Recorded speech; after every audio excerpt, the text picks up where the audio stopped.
பார்க்க இது ஒரு கருஞ்சேவலை மாடு. கருஞ்சேவலையில் ஒரு கொம்பு இல்லாத மோளை மாடு.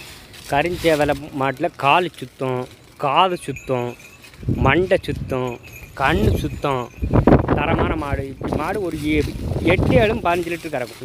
15 லிட்டர் கறக்கும்னா நல்ல மாடு, முக்காத்தரத்து மாடு, தரமான மாடு.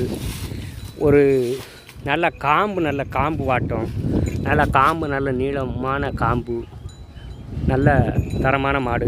நல்ல காலுக்கு இடையில் வாலுக்கு இடையில் நல்ல விலக்கடி மடு. நல்லா இந்த மடு நல்லா விலக்கடியாக இருக்குது. அந்த காலுக்கு இடையில் நல்ல விலக்கடி, நல்ல பை வைக்கும் மாடு. சென மாடு, நல்ல மடிகாம்பான மாடு, தரமான மாடு. இப்படி மாடு நல்ல பொருள். காது நல்ல செங்குத்தான காது, மண்டை நல்ல மண்டை. அந்த 8-15 லிட்டர் கரெக்ட்.